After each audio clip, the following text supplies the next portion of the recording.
Hello everyone and welcome back to Vanguard Tactics. Today, I'm joined with Stephen. How are you? Jake, I'm doing fantastic. And we've got another Battletome review for you, this time with the Soulblight Gravelords, so the more vampire-esque aspect of the Death faction. You've been doing a lot of reading on them. Obviously, a massive thank you to GW for sending us these copies to review. So we're just going to get straight to it, to be honest. Yeah, now obviously, as you guys know, we are very new to Age of Sigmar. We're on our journey to learn more about the game, and we've very much been enjoying the games we've played.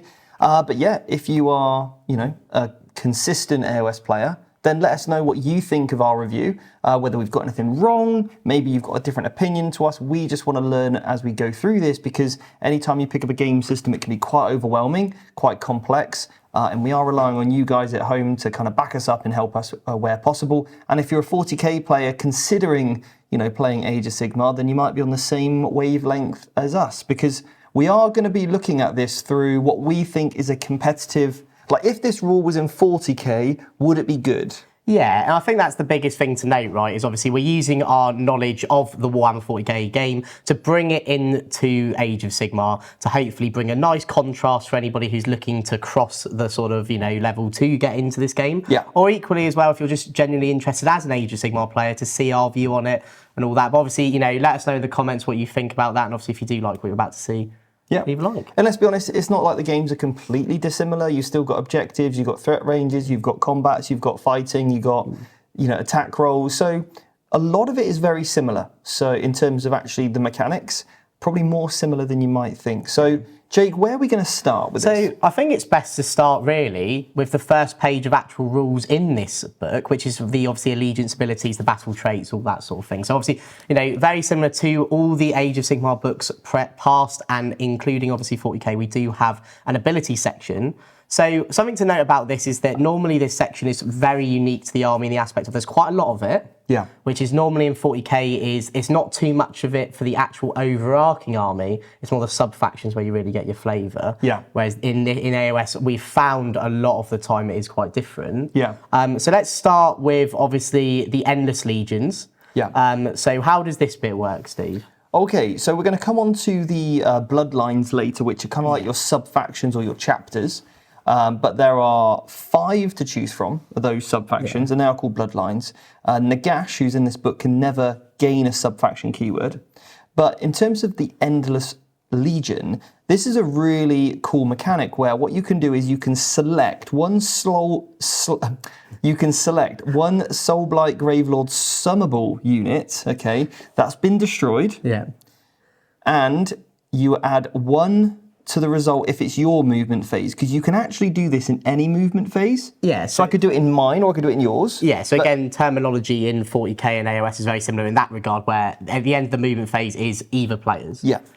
Now, if I pick a summable unit that is not a hero on a 4-up or a 3-up if it's in my movement phase, a new replacement unit with half of the models from that unit that was destroyed, rounding up, is added back to the army. Okay, so already there we notice a bit more of an emphasis of taking a bigger squad. So, for example, if you wanted to take, I don't know, if you even can, 10 skeleton warriors, obviously if you wanted to bring that unit back, you're only going to get 5, whereas if you take a unit of 20, maybe even 30, you're going to get 10 and 15 respectively, right? So already we've noticed a bit of an emphasis on a bit more of a horde-style army, which I think if you're, sort of used to the Soulblight, whether you're an AOS fan or even know a bit about the backstory in terms of fantasy, this is sort of how they go. Yeah, and there are some rules of where you obviously can't be set up and then what you can and cannot do with that unit. But I think as a general mechanic, you're just going to see a lot more models get back on the table. Now, obviously, the counterpoint to that, what you've just said, you're going to get more bang for your buck on a larger unit, but you're going to roll less dice. Yes. So if you've put like all your eggs in one basket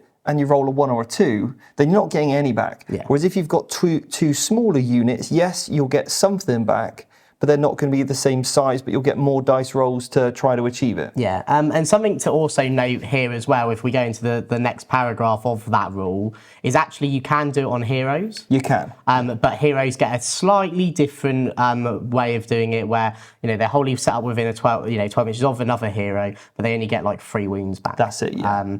So very good. And the hero also can't charge or pile in the same turn. You can't pick a hero to benefit from this ability more than once per battle. So again, a bit of a get out of jail free card again in that regard, but Obviously, and they do will, and there's no mention of obviously saying they don't come back with any general traits or artifacts. So that's also really cool as well. Good way to keep your glacial champion alive. Yeah, so which obviously we'll come into when we see more about the book about how that affects them. Yeah. The next part we enter is the Unquiet Dead. Yeah. So do you want to just talk me through how this works real quick? Yeah, so basically after we've determined the territory, so like which side you're going to be on, which side I'm going to be on, I pick up to 2 points within my territory and then 2 points anywhere else on the battlefield outside of it, and they become a grave site. Yeah. And they're essentially like a small objective marker for kind of as you could play it. You can't put them within an inch of terrain or objectives. And then basically, if you've both got them, you kind of roll off to see who's going to put down their grave sites first. And then basically what this means is during deployment, instead of setting up a summonable unit on the battlefield, you can place it to one side and essentially it can pop up from that grave site at the end of your movement phase within 12 of it and like more than 9 inches from an enemy unit. So obviously we mentioned that. So let's look at the next part, Deathly Invocation. So how does this work? Okay, so in your hero phase, you can pick up the 3 friendly summonable units wholly within 12 of this friendly Soulblight Gravelord hero, and I can heal up to 3 wounds allocated, to that unit. And if no wounds have been allocated to that unit, I can return a number of slain models to it with a combined wounds characteristic of 3 or less, and I add 1 to the number of slain models that are returned to that unit if I'm wholly within 12 of a grave site, okay? So that's quite cool anyway to note, obviously, with interactivity between 2 rules in the battle trait as well. Yeah. I really like that. And then finally, we've got Deathless Minions. Now, this is the 6+ ward save, which it seems very common in most, if not all, of the Death armies. They all have this rule. Yeah. So obviously, it's good to see it make a return here, really. That's it. And one thing I would like to say as well is, if you were to bring back as we said, like the Endless Legion can pop up, right? Yeah. And you get, on a 4-up, you get half your unit back. Well, this is really interesting because obviously what you could do is choose to bring back some models in your opponent's movement phase, yeah? And if you roll that 4-up, you get half your unit back. You put it within a grave site, yeah? Yeah. And then what you can do is, with the Deathly Invocation, is then, because they've been destroyed, you can actually then return a number of those models back again on top. Yeah. So actually, you could end up with, you're going to get potentially 3 models back plus 1. All of a sudden, you could have 9 models back out of 10. Yeah, again, it's really cool to see, obviously, that little sort of interaction and obviously, see how they can all sort of work together. So that's a really cool little insight bit there.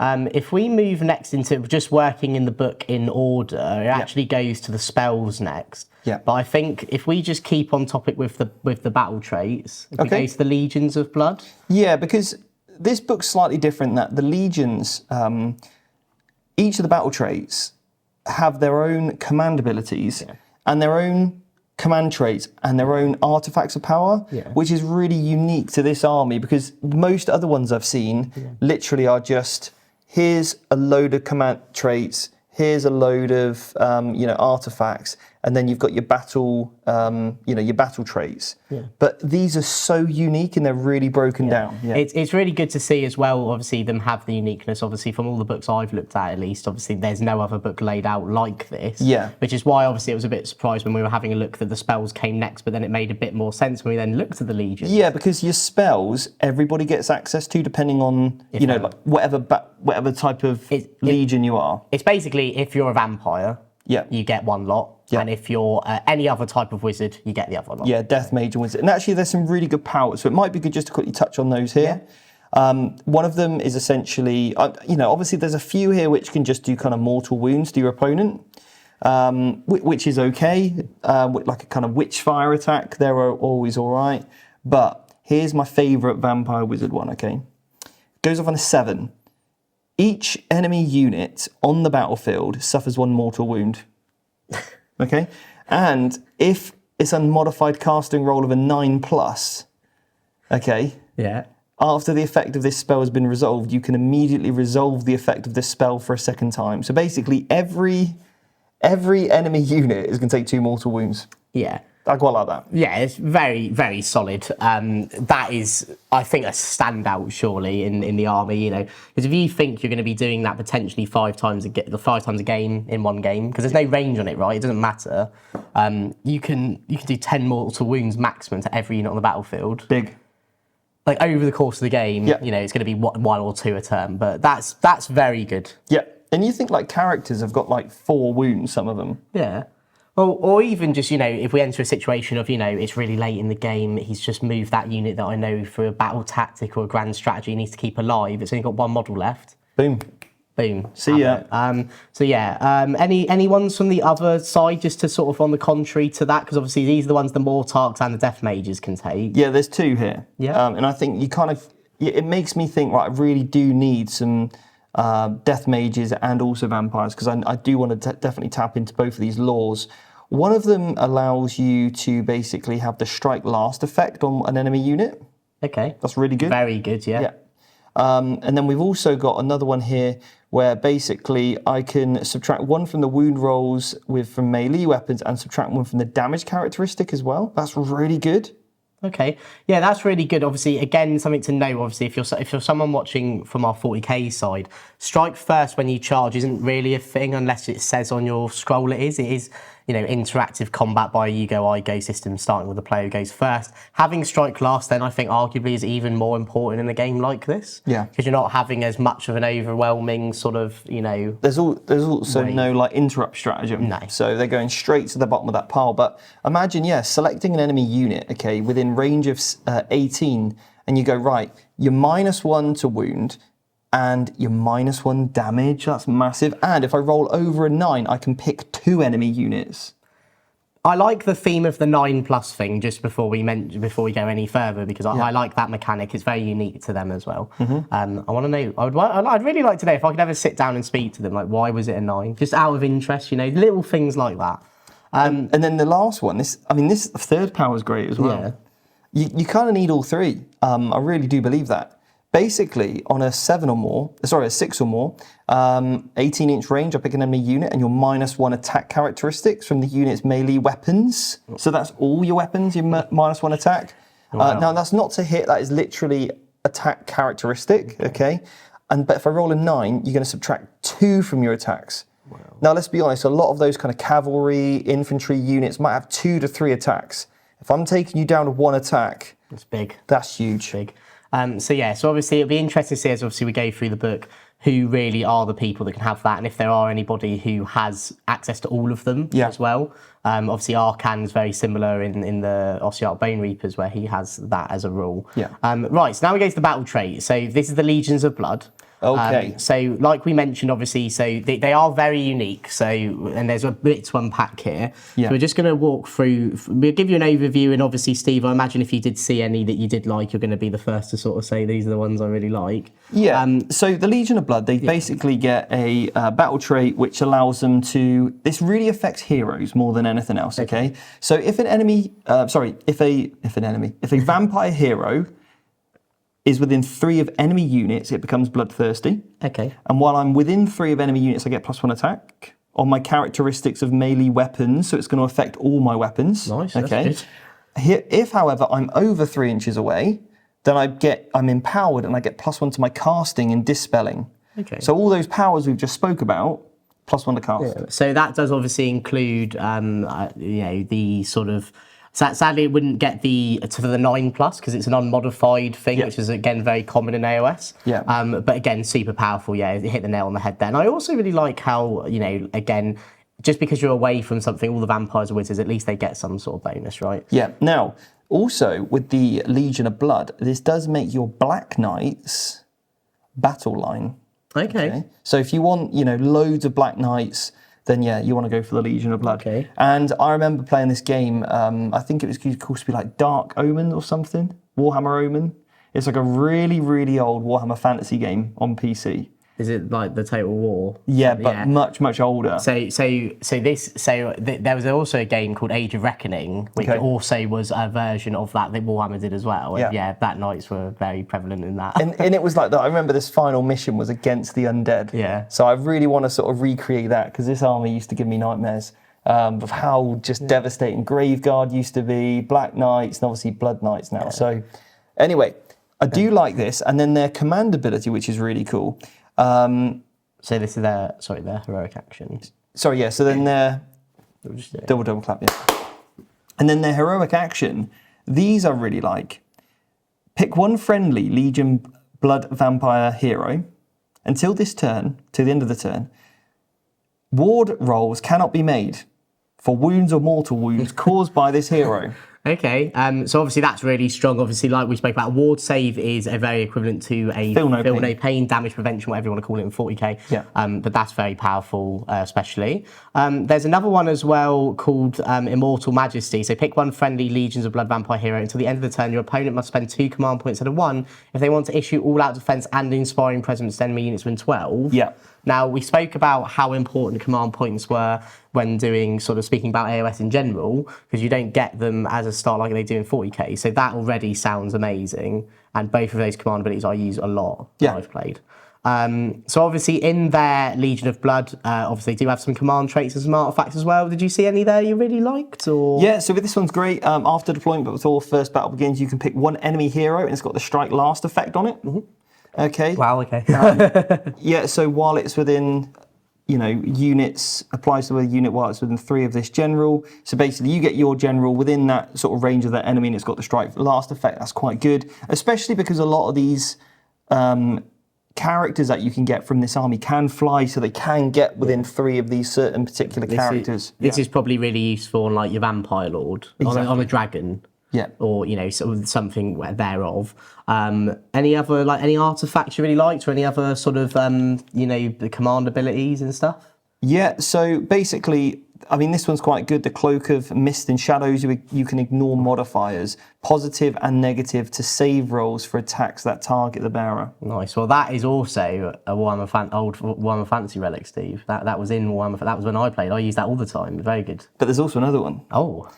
This is called the Orb of Enhancement. Once per battle, at the start of a combat phase, you can pick one enemy hero within 3 of the bearer and you roll a dice. Yeah.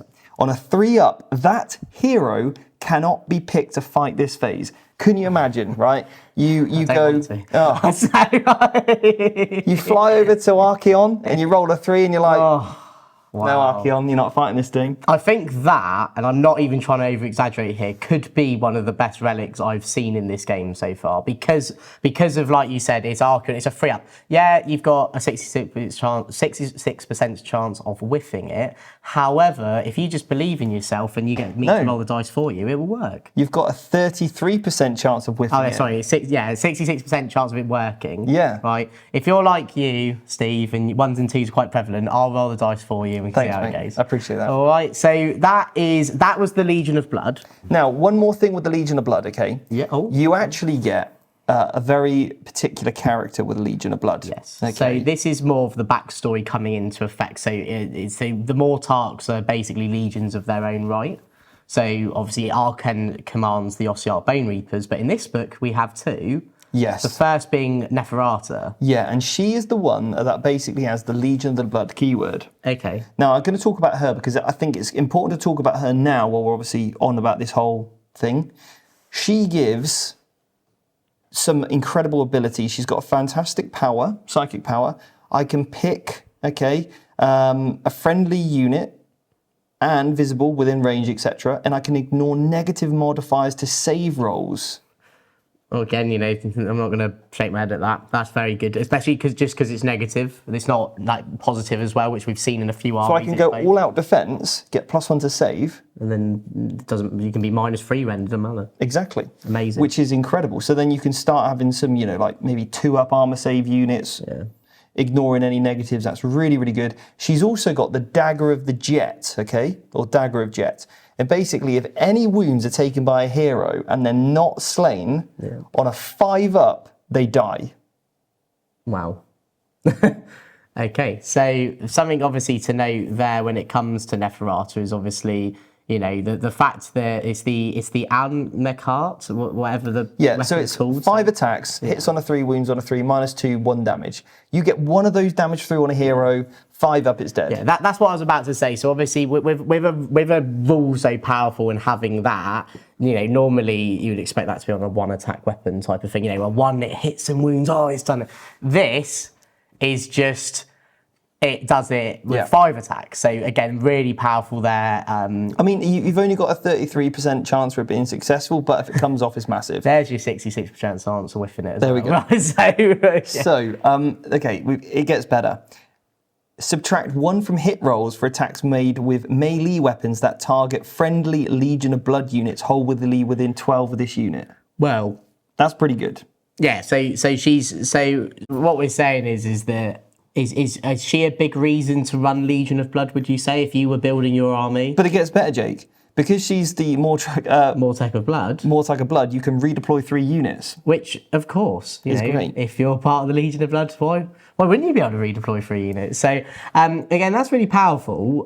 Now, imagine this. I think as a defensive character, she's unreal. Yeah. Because she's got that more track ability, I get the second power trait. Okay, I can cast 2 of them, so I can say, right, you're -1 attack, then you're -1, damage characteristic, and -1 to wound, and you're also going to be -1 to hit now as well. Okay. So with my, so imagine like my Grave Guard, whatever I've got, you come into combat with me, I can just completely nullify your combat attacks coming back in. So, something I will also note as well is she's actually one of the rarer characters in this book, along with another model we'll speak about in a bit, that actually has both the Vampire and Mortarch keyword. Yeah. So what that means is that she also can pick from either tree. Yeah. So that's just good as a tactical toolbox thing, is that, depending on how you want to play your army, you essentially then, she can pick from 6 spells. Yeah, I think she's an auto-include if you're taking the Legion of Blood, and it might even be the reason to take Legion of Blood, in my opinion. Okay, so that was what I was wondering, so that's really good there. Now, I know you've had fun with Legion of Blood, but we have to talk about the Legion of Night, sadly. Yeah. Legion of Night, so this is the one that is commanded by Manfred. Yeah. Von Carstein. Good to see one of them made it. So let's start with their trait. So read out. So once per turn during the enemy charge phase, after an enemy unit finishes its charge move, you can pick 1 Legion of Night unit within 12 of that enemy unit, and more from 3 inches than any other unit, and it can charge. Yeah. So really, all that really means is if you charge me, Jake, with one of your units, okay, and I've got a friendly unit within 12. I can charge you, providing I'm not already in combat. Which is quite a powerful rule. Yeah. We saw it in a few other armies that we've had a look at as well. So again, this isn't a really, really unique thing. But already we've noticed a less emphasis on, obviously, where the other trait was all about sort of heroes and stuff. This one's now more of a general one, which is great to see. Yeah, and this, if you're taking the Legion of the Night, then you're basically your bats. Your big bats, little bats, and all the monster bats become battle line. Yeah, so the Vargheists, the Bat Swarms, the Fell Bats, they're all there. Now, you think about a particular unit like the Blood Knights that get +1 damage on the charge, or a Vampire Lord who gets additional damage as well on the charge. All of a sudden, you can set these characters up, or these big charging units. You can have your screening unit, and then this unit's always charging. Okay. I can charge in your turn, I can charge in my turn. This is an incredibly powerful ability, I think, is an army-wide rule. Which is obviously great to see, and it's nice to see that. Now we move into the, obviously, heroic actions. So again, like the Legion of Blood, they only have 1, because obviously they're not as emphasis on this. But I think their one is pretty good. Do you want to sort of tell the people what it is? Yeah, you pick a Legion of the Night vampire hero that's not in combat, and you remove it from the battlefield and set up 9 inches away from enemy units, and you cannot move in the following phase. So basically, pick it up, set it up in like a deep strike mechanic. So only a hero, so really good for a little assassination piece potentially. If you're having little characters like that, you can kit one out. Or there's also a lot of if you think about a lot of the battle tactics, where your opponent has to kill your glacial champion. Maybe they've got to kill your characters or heroes, and all of a sudden, maybe they've been closing in because they're a combat-based army. You pick it up and stick it back in their deployment zone. Yeah, exactly. All of a sudden, it's like a really good kind of get out of jail free card. Yeah. Another thing they had, which was unique from the Legion of Blood, is they actually have their own monstrous rampage as well. So this can be done by a zombie dragon and a terrorgeist, and it says you pick one unit within 6 of this unit that made a charge move in this phase, roll 2d6 and add 3 to the result if that enemy unit is within half an inch of this unit. If the roll is greater than the unmodified charge roll for that charge move, this unit can attack with its Bestial Breath or Death Shriek in this phase. So essentially you get like a stand and shoot mechanic. Yeah, so basically you charge in and you can shoot them in your charge phase. And then the shooting's no slouch either. D6 attacks, hit on a 3, wound on a 3, -1 Ren, flat 3 damage. Wow, okay. So if that's the zombie dragon one, obviously I'm not sure about the terrorgeist, but again, that's super good, right? Yeah. So again, if we're looking, you're wanting these vampires on there, there's even more of a reason if you're going to be running that. Then obviously we move into the command trait side of things. Any, like we said before, any that really jump out at you, or? Yeah, again, this one's really good. While the general is on the battlefield, you add 1 to the save rolls, okay, for your ward roll. So now all of a sudden your army's got a 5+ ward roll for all your summonable units in the first battle round, though. So it does kind of prevent a bit of an alpha strike there, yeah. So that's really good. Obviously, if you've got a game plan to more sort of go second, that's really good. I do like models in friendly Legion summonable units count as 2 models instead of 1 for the purpose of objective while they're wholly within 12 inches of the general. Good. Really great, that. What about artifacts-wise? Is there any that you sort of like the look of there? Again, I think if you've got some of these big zombie lord dragons, this one's great. Ignore negative modifiers to save rolls for attacks without missile weapons that target the bearer. Because we know that we've got a lot of counter buff, sort of psychic attacks. So we can already neuter opponents' melee damage. But being able to just kind of make yourself impervious from missile damage, I think that's really good as well. Yeah, that's very solid. And obviously, there's not as much shooting in this game, but the shooting that I have seen is quite devastating. So it's good for that. That actually ends then, because then we move on to the Vyrkos Dynasty. Yeah. Did you, obviously, real quick, just before we go into that, just as a little snippet. Do you want to talk about Manfred quickly? Yeah, just only because he's the unique character of their faction, right? And obviously, we did the same for Neferata. Yeah. Do you rate him highly like Neferata, or do you think that he's not as integral to them? Don't get me wrong, I think he's quite good. I think his damage output might be better. Okay, maybe hit us a little bit harder in combat, but I those kind of debuff abilities, not having the redeploy, so it's slightly different. Okay. So, for example, it's got the Wind of Death, which is a psychic power, or after you've had too many Brussels sprouts. And basically, you pick an enemy unit within range and visible to the caster, roll a dice. For each enemy unit within 6, on a 3+, you suffer some mortal wounds. It's also got the Strike First effect, okay, to this unit if it makes a charge in the same turn. So, in addition, if it receives, this is the best thing about him, though. In addition, if it receives the redeploy command, it can attempt to charge instead of making a D6 move. Okay, cool. So that combined with their army-wide rule means that I can set up certain things in which you could move towards me. I could then use the redeploy command and charge you instead, okay? And then all of a sudden I've tied up, and I've also got the strike first. Yeah.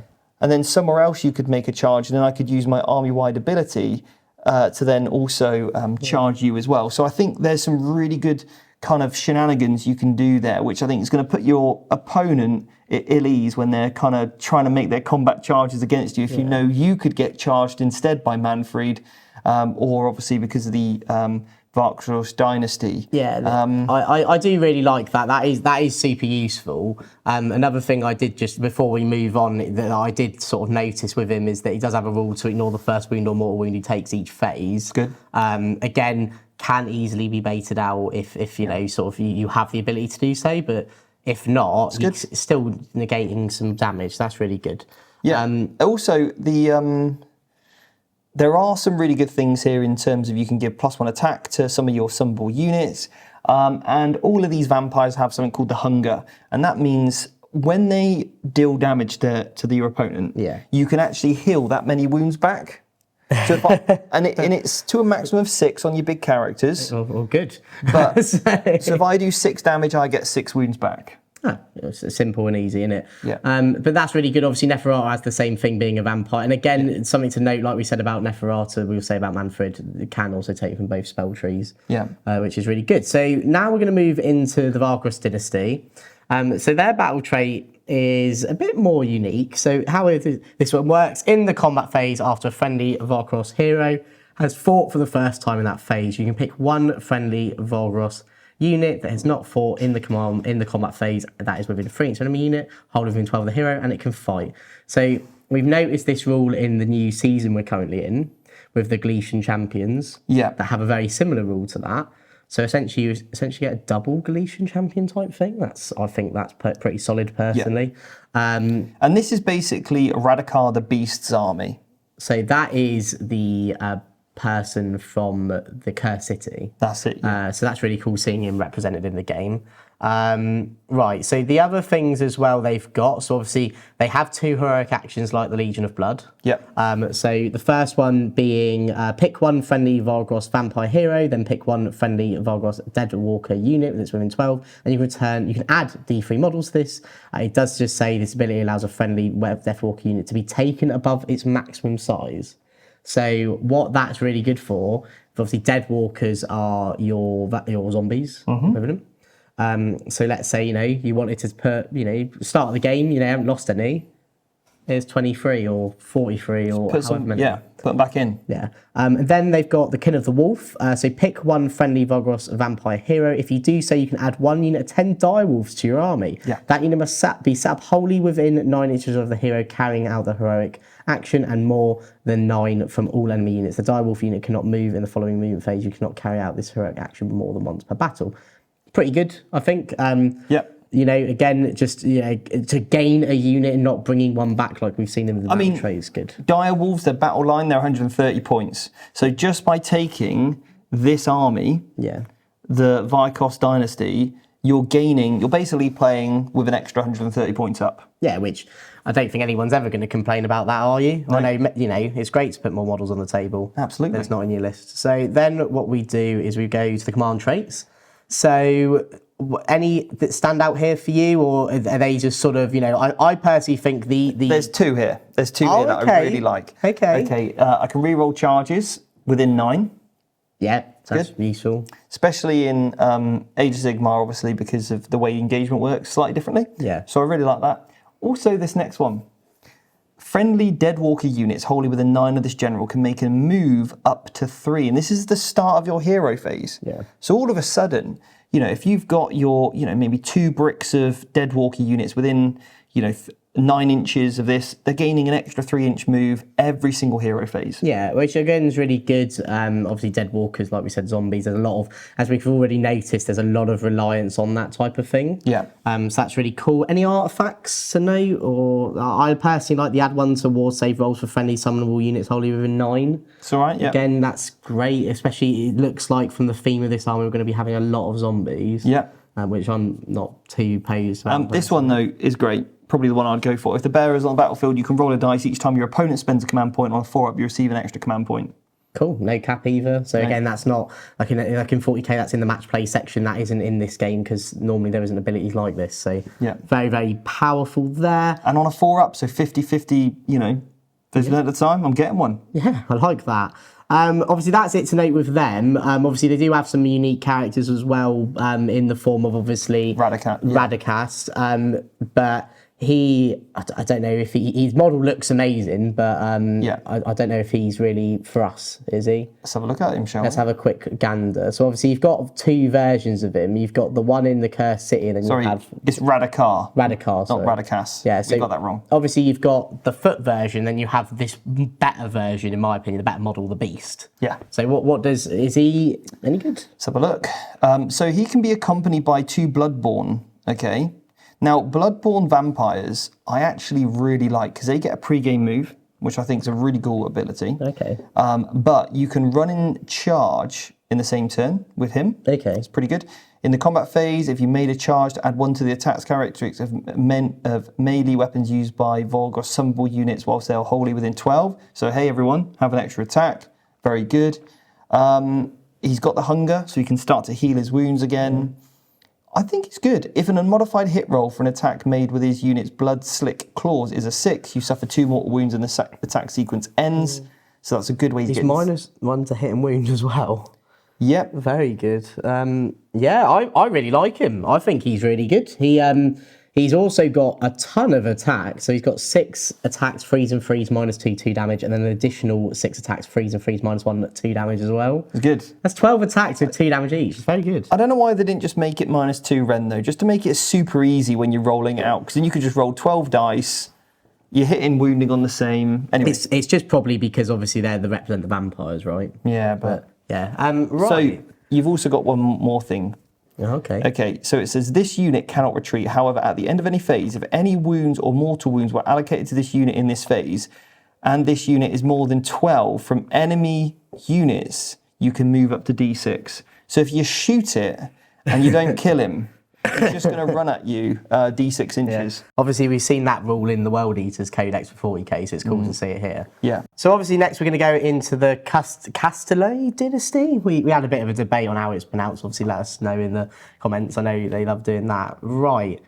So we'll start with the battle trait. There's quite a lot of words here. Let me tell you how it works, okay? Yeah, so let's have a breakdown of it. At the end of the combat phase, if any enemy models were slain by attacks with melee weapons by a friendly vampire unit, okay, so I just kill anything, I can pick a relevant ability opposite, and there's basically 3 you can pick from. Okay, so depending on what was dead, depends on what you get. Depending on if you killed any of those models. Okay, cool.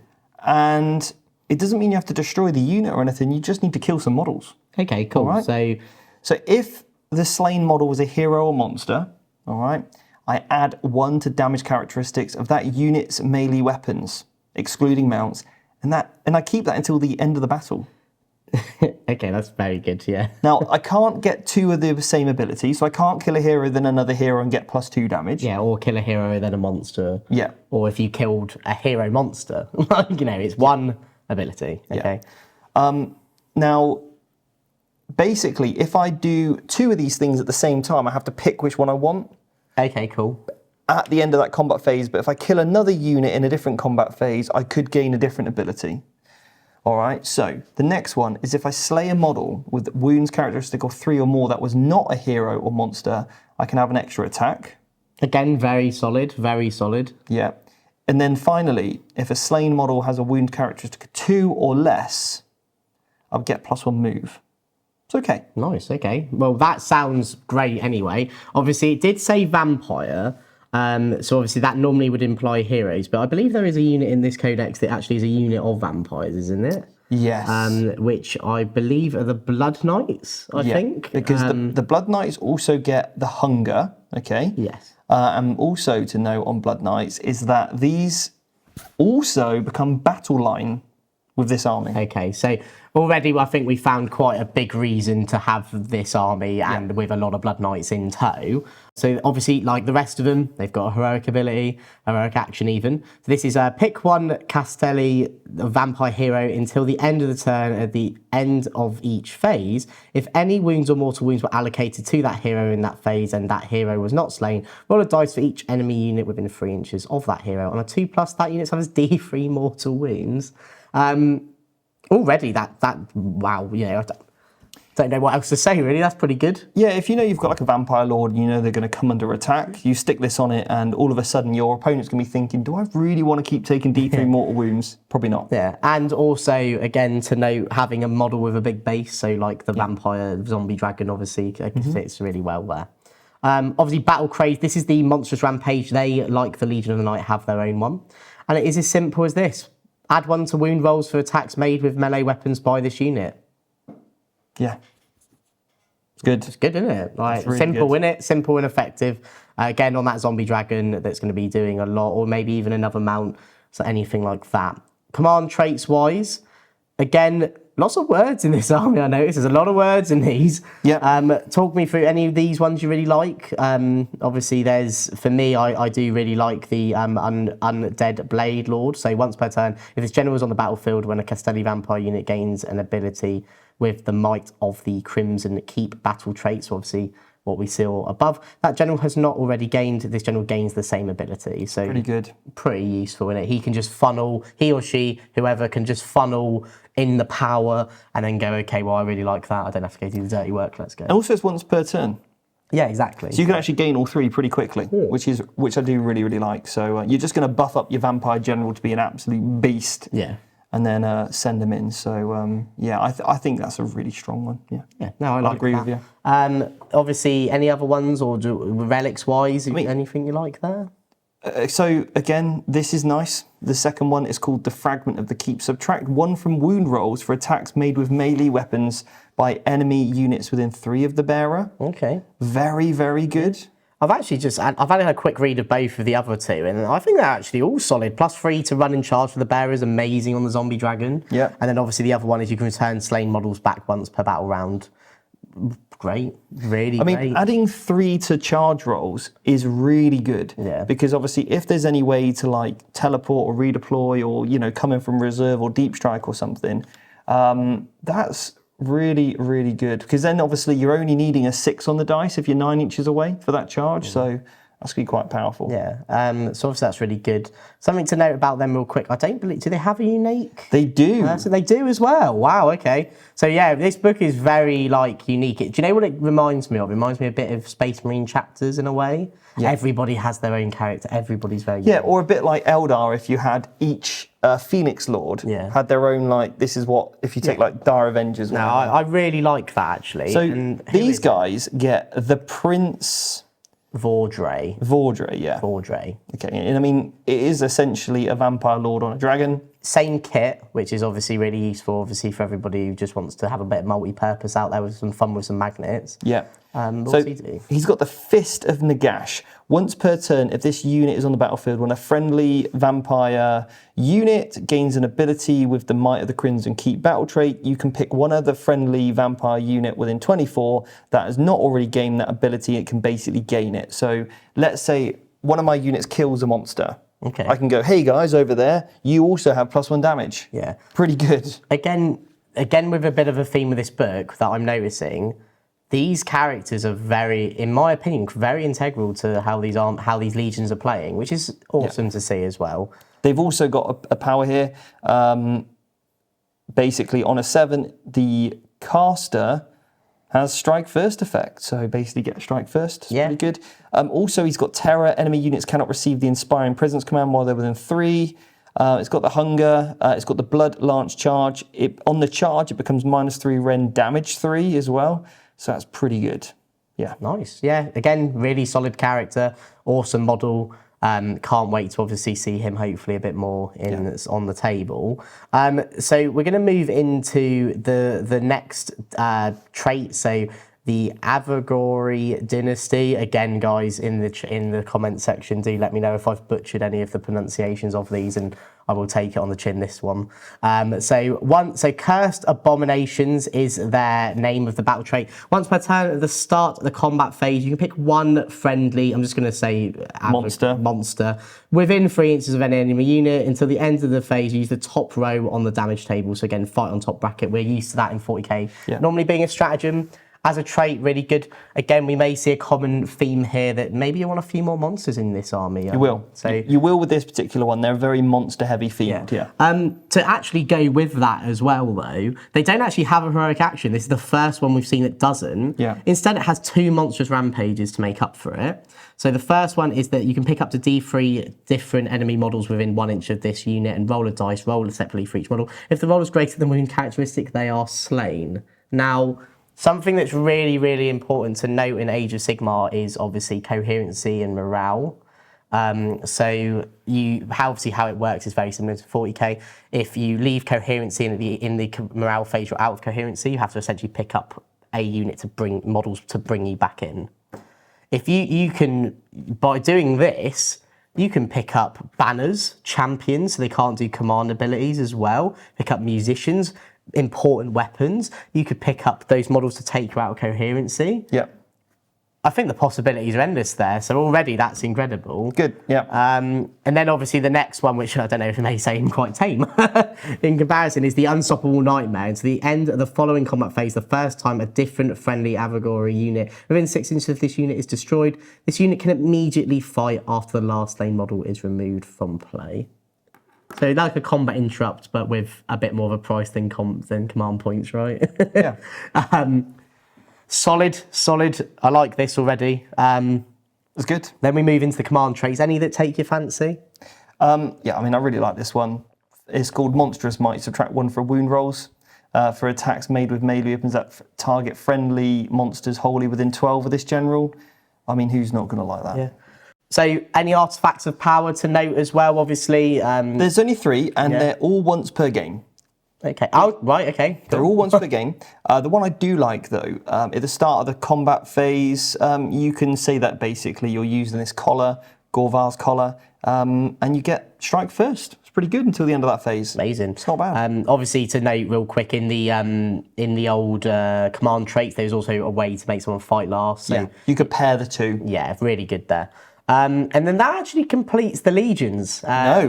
No. Wait. Oh, wait, no. We've got the Mother of Nightmares to talk about. The other unique character for this army, yeah. That's it, Lorca Vi. Beautiful model. Yeah. Now, this one, it can fly, damage output's looking pretty good on the whole. It is a wizard as well. It's got the hunger, so it can heal. Now, once per turn, at the end of each charge phase, you can pick a friendly monster wholly within 12, and you can carry out 2 monstrous rampage effects instead of 1. Okay, well, obviously, like we've seen, we have 2 to choose from uniquely on top of the other ones as well. So again, she's really good. And then she's got the Nightmares Miasma, and basically, or Miasma, while enemy units within 3, you worsen, the rend by 1. That's really good, to a minimum of 1. And then you've got the Queen's Diktat. Third time getting that one right. Is a spell, and it's basically a range of 24. If successfully cast, pick an enemy unit within range. Friendly monsters are eligible to fight in the combat phase if they're within 6 of that enemy unit instead of 3. And when I move an extra 3 inches. So I go, hey, enemy unit, every time that you kind of get basically within 6 of one of my monsters, they're going to fight you. So that's pretty cool. Yeah. So obviously with the legions done now, which, we got there eventually, there was a lot of them. We're going to talk about, obviously, the match play section. This is the purple section in the book, obviously denoted by that, which is more talking about your grand strategies, battle tactics, how you're going to win the game, really. Yeah. Any to note, really? We'll start with the grand strategies. So obviously you have your generic, do lots of grand strategies from your own one. Yeah. But then obviously you've got a few more. Any that you really like? I mean, I love this one. It's called the Lust for Domination. When the battle ends, you can complete this strategy if you control more grave sites than your opponent, and you basically control a grave site in a similar way as an objective. Okay, cool. So obviously, I'm setting up these grave sites. You are? I'm putting 2 in my deployment zone, and I'm putting 2 just outside of my deployment zone. So you're going to be setting them up for you and the viewers, or just yourself? Just for me, basically, okay, right. Yeah. So I think really from a grand strategy point of view, when I'm in such great control of it, I think that's really good. Yeah. It forces my opponents to get really aggressive. And we know that there's so many ways to counter melee. I think this is a really good grand strategy and probably my favourite for them. Okay, nice one. And then obviously you have your battle tactics. So again, if you're not familiar with battle tactics for the 40k fans here, basically it's like a secondary, but you pick it at the start of your turn. What is it what any one of those that jump out at you? I think, a Undead or Soulblight Gravelord, whatever army, they got some good ones here. One of them, which I really love, pick 1 friendly summonable unit more than 3 from enemy units. You complete this tactic if that friendly unit is destroyed. So I'm like, I've just got 3 little zombies left. I'm just going to chuck them into that unit of 10 chosen. Oh, look, they die. That's my battle tactic done. Again, I also love the names of these. This is called the Callous Overlord. Yeah. It's very thematic, very like, how I remember all the vampire counts. So it's great to see the flavour there as well. Like this one, Cursed Unlife. I've got 2 big zombie dragons or, zombie characters, or even some of those Blood Knights, send them in, and providing they both get some wounds healed, I get my ability. I get my battle tactic, Love that. So good. So are they any more, or are they the sort of ones that... Killer character is pretty good via vampire heroes, pretty doable. I think just so many of them seem quite realistic and able to achieve. And as when we're looking at like that secondary option or battle tactics, that's exactly what we're looking for. So yeah, I think that's pretty much my faves. Yeah, very strong there. And then something to note about this army is they don't actually have a unique battalion. So in a lot of the other books we've seen, you have your own version of the book, like the battalions. So obviously in the Bone Reapers they had one, the Slaves so they have one. This army doesn't actually have one. No. So that's actually quite interesting to see. Already we've seen so many uniquenesses in it, so it's cool to see that as well. Obviously, final part of the book we enter is obviously the Warscrolls. Now I know we've spoken about a lot of them. Is there any just sort of a few you want to just give a special shout out to? Not particularly. I think you can kind of guess what they're going to do in the sort of role they're going to have on the table. For me, my favourites are the Blood Knights. I just think those models are absolutely awesome, and the Zombie Dragons as well. So, and some of the characters we've spoken about, the Vargeist as well, they look awesome. I really like the kind of speed of that unit. Some of the vampires I said earlier, the Bloodborne, you can get a pre-game move. I think that's really strong. So I think, I need to have a little look at some of these engines though, in some of these Coven thrones to see what they can do. That's the one section of the book I haven't quite got to yet. It had a good read through, So let me know what you think in the comments. Should I be investing in any of those kind of zombie thrones, Covens, whatever, let me know in the chat. And they are super cool. I am a really big fan of the range. Obviously, like I said, they bring a lot of good memories back for me from the Warhammer Fantasy times. Really cool to see there's a lot of emphasis on the vampire-esque side of it, and it is just simply the other guys are there to exist in a way. And really, so that sort of ends that. Have you got any more things we need to go over? Or? No, that's everything. So if you did like this review, let us know. And if you've got anything that you would like to add, please let us know. We'd love to hear your thoughts. And we'll see you on another video from Vanguard Tactics. So make sure you subscribe, hit that like button, and we'll see you on another video. Take care.